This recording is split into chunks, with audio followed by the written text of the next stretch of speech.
দেখতে পাচ্ছেন বিপুরে দেখতে পাচ্ছেন ছবিটা কীরকম ঝাপসা রয়েছে। এরপর আমি আস্তে আস্তে ক্লিয়ার করতেছি, দেখেন আপনারা কীরকম হচ্ছে। দেখতে পাচ্ছেন এটা একমাত্রই আপনি খুব সহজে এটা বুঝতে পারবেন, এখানে কোনো রকম অ্যাডের ঝামেলা নেই। আপনি অ্যাড ছাড়াই এসব কাজ করতে পারবেন, কোনো রকম ঝামেলা নেই। অ্যাডের এখানে কোনো রকম ঝামেলা নেই, অ্যাড ছাড়াই আপনি এই কাজটা করতে পারবেন। রেমিনিতে আপনি ছবি আপলোড করলে অ্যাড আসবে, ছবি ডাউনলোড করলে অ্যাড আসবে, বিভিন্ন রকম অ্যাডের ঝামেলা নাজেহাল অবস্থা হতে হয় আপনাকে।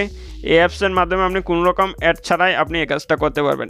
এরপর আপনি করার পর আপনি ক্লিয়ার করার পরে উপরে দেখতে পাচ্ছেন এখানে অপশন রয়েছে, ডাউনলোড অপশন রয়েছে। ডাউনলোড অপশনের উপর ক্লিক করে দিবেন, এটা অটোমেটিকভাবে ডাউনলোড হয়ে দেখতে পাচ্ছেন ডাউনলোড সাকসেসফুল দেখাচ্ছে। অ্যাড ছাড়াই আপনি ছবিটা ডাউনলোড করে নিতে পারবেন। আসসালামু আলাইকুম, রেমিনিচো একটা ভালো অ্যাপসের সাথে আজকে পরিচয় করে দেবো, যেটাতে কোনো রকম অ্যাডের ঝামেলা নেই। কোনো রকম অ্যাড ছাড়াই আপনি সেখানে যে কোনো ছবি ক্লিয়ার করতে পারবেন, কোনো রকম ঝামেলা ছাড়াই। দেন কি সেই অ্যাপস এবং কোথায় পাবেন, কীভাবে ডাউনলোড করবেন, সম্পূর্ণ ডিটেলস থাকছে আজকের এই ভিডিওতে। আর ভিডিওটা শুরু থেকে শেষ পর্যন্ত দেখুন, তাহলে আপনি স্টেপ বাই স্টেপ সমস্ত বিষয়টা বুঝতে পারবেন। দেন বন্ধুরা, এই জন্য আপনি গুগল প্লে স্টোরে আসবেন। গুগল প্লে স্টোরে এসে আপনি এখানে চার্জ অপশন রয়েছে, চার্জ অপশনের উপর ক্লিক করে দেবেন। চার্জ অপশনের উপর ক্লিক করে দিলে এখানে আপনি সার্চ করবেন AI ইস লিখে আপনি এখানে সার্চ করবেন। দেখতে পাচ্ছেন AI লিখে চার্জ করলে আপনি এই যে অ্যাপসটা রয়েছে দেখতে পাচ্ছেন অ্যাপসের উপর দেখতে পাচ্ছেন আপনি AI ফটো এডিটর দেখতে পাচ্ছেন। অ্যাপসের লোগোটা আপনি এরকম দেখতে পারবেন এবং এখানে নামটা আপনি এভাবে দেখতে পারবেন। দেখতে পাচ্ছেন লোগোটা ঠিক এভাবে দেখাবে, এটা আপনি ইনস্টল করে নেবেন। এটা মাত্র 15 MB একটা অ্যাপস, এটা গুগল প্লে স্টোরে অ্যাভেলেবেল রয়েছে, সেখান থেকে আপনি এটা ইনস্টল করে নেবেন। আমার যেহেতু ইনস্টল করা আছে সেক্ষেত্রে আমি ওপেন অপশনে ক্লিক করে দিচ্ছি। দেন বন্ধুরা, অ্যাপসটা ওপেন করলে আপনার এখানে প্রথমে ওপেন করলে সেখানে আপনাকে লগ ইন করে নিতে হবে। সেখানে আপনি ইমেল পাসওয়ার্ড ইমেল দিয়ে আপনি লগ ইন করে নিতে পারেন, এবং আপনার যে গুগল রয়েছে গুগল দিয়েও আপনি সেটা কন্টিনিউ লগ ইন করে নিতে পারবেন। এখানে কোনো রকম ঝামেলা নেই, কোনো রকম আপনাকে নাজেহাল অবস্থা করতে হবে না। আপনি জাস্ট ইমেল দিয়ে অথবা গুগল দিয়ে আপনি সেটা লগ ইন করে নেবেন।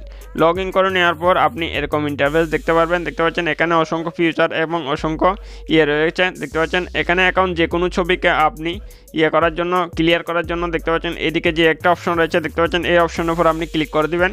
এই অপশনের উপর ক্লিক করে দিলে এখানে দেখতে পাচ্ছেন এরকম ইন্টারফেস শুরু হবে। এরপর আপনি আপনার গ্যালারি থেকে যে কোনো একটা ছবি এখানে সিলেক্ট করে নেবেন। এখানে নিচের দিকে দেখতে পাচ্ছেন আপলোড ইউর ফটো যে অপশনটা রয়েছে, দেন এটার উপর ক্লিক করে দিবেন। এটার উপর ক্লিক করে দিলে আপনার এখানে যদি এলো অপশন চায় সেক্ষেত্রে আপনি এলো করে দিবেন। এরপর এখানে আপনার ফোন থেকে যত ছবি রয়েছে সমস্ত ছবি এখানে শুরু হবে, যেখান থেকে আপনার যে কাঙ্ক্ষিত ছবিটা রয়েছে সেই কাঙ্ক্ষিত ছবিটার উপর আপনি ক্লিক করে দিবেন।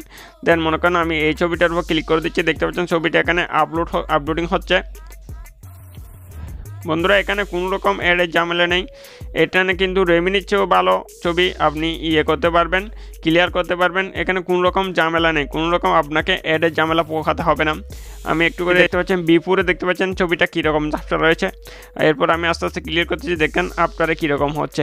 দেখতে পাচ্ছেন এটা একমাত্রই আপনি খুব সহজে এটা বুঝতে পারবেন, এখানে কোনো রকম অ্যাডের ঝামেলা নেই। আপনি অ্যাড ছাড়াই এসব কাজ করতে পারবেন, কোনো রকম ঝামেলা নেই। অ্যাডের এখানে কোনো রকম ঝামেলা নেই, অ্যাড ছাড়াই আপনি এই কাজটা করতে পারবেন। রেমিনিতে আপনি ছবি আপলোড করলে অ্যাড আসবে, ছবি ডাউনলোড করলে অ্যাড আসবে, বিভিন্ন রকম অ্যাডের ঝামেলা নাজেহাল অবস্থা হতে হয় আপনাকে। এই অ্যাপসের মাধ্যমে আপনি কোনো রকম অ্যাড ছাড়াই আপনি এই কাজটা করতে পারবেন। এরপর আপনি করার পর আপনি ক্লিয়ার করার পরে উপরে দেখতে পাচ্ছেন এখানে অপশন রয়েছে, ডাউনলোড অপশন রয়েছে। ডাউনলোড অপশনের উপর ক্লিক করে দিবেন, এটা অটোমেটিকভাবে ডাউনলোড হয়ে দেখতে পাচ্ছেন ডাউনলোড সাকসেসফুল দেখাচ্ছে। অ্যাড ছাড়াই আপনি ছবিটা ডাউনলোড করে নিতে পারেন। এরপর আপনি ব্যাগে চলে আসবেন। ব্যাগে চলে এসে এখানে আপনি এখানে আরও অসংখ্য ফিচার দেখতে পারবেন। দেখতে পাচ্ছেন এখানে আরও অসংখ্য ফিচার রয়েছে। এইসব ফিচারের মাধ্যমে আপনি আপনার ইচ্ছামতো ছবি কাস্টমাইজ বা আপনি এডিট করতে পারবেন কোনো রকম ঝামেলা ছাড়াই। দেন বন্ধুরা, এই হচ্ছে আজকের ভিডিও ভালো লাগলে অবশ্যই একটা লাইক করে দেবেন। আর আমাদের চ্যানেলটা যদি এখন আপনি সাবস্ক্রাইব করে না থাকেন তাহলে অবশ্যই সাবস্ক্রাইব করে সাথে থাকবেন। সো ভালো থাকবেন, আল্লাহ হাফেজ।